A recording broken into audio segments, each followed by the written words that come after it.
Keir Starmer's leadership of the Labour Party has become a delicate balancing act, one that is rapidly teetering on the edge of collapse. The reality is simple. His decision to endorse significant welfare cuts has sparked a revolt within his own party. This is no longer a matter of ideological disagreement. It's a visceral rejection of policies that go against the very principles Labour purports to uphold. The ramifications of this betrayal will extend far beyond Westminster. Starmer must recognise that the growing unrest within his party is not just a temporary inconvenience, it is the beginning of a deeper, existential crisis that threatens Labour's future. Let's be clear. What Starmer is proposing, slashing £5 billion from the welfare system, is a direct assault on the most vulnerable in society. At its core, it is a decision to balance the books on the backs of the very people Labour claims to represent. To support these cuts is to abandon the party's historic commitment to social justice. Starmer might claim that this is necessary for fiscal responsibility, but that is a hollow excuse. The cuts will have a devastating impact on millions, and the backlash is already evident. From MPs to local councillors, Starmer's own party is beginning to unravel. It's not just a matter of left-wing MPs grumbling about economic policy. It's a deep, widespread disillusionment with a leader who is increasingly seen as indistinguishable from the Conservative Party on key economic issues. Labour's ideological soul is being suffocated by Starmer's embrace of fiscal conservatism.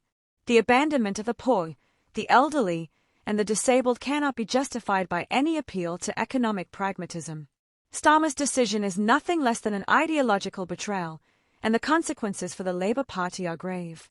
The revolt within Labour is gaining momentum, and the wave of resignations from local councillors is just the beginning.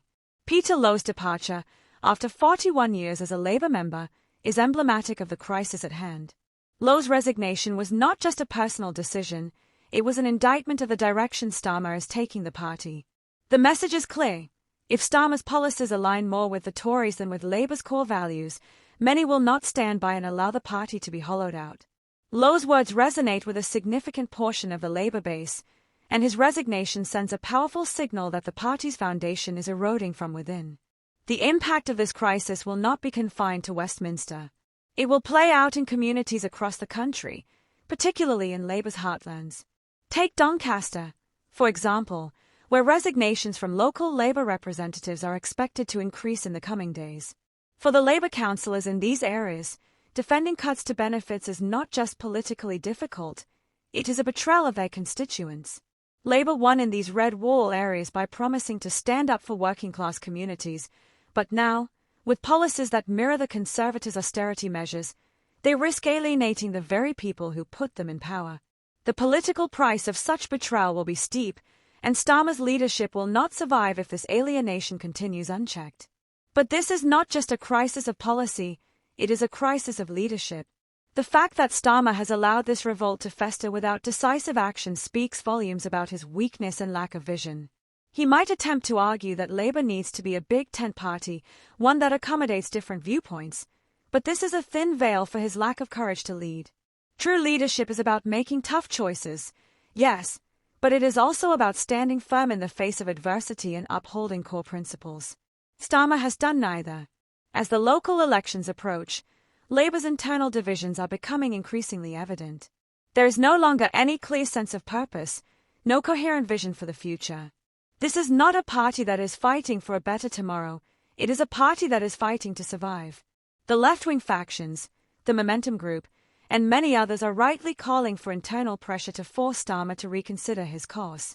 However, it is becoming clear that this is no longer an issue of internal pressure, it is a question of whether the party can still stand united at all. If Labour loses more councillors, if more resignations pile up, it will only accelerate the decline of the party's influence in key areas. The danger is that Starmer's Labour is becoming a party of compromise, not of conviction.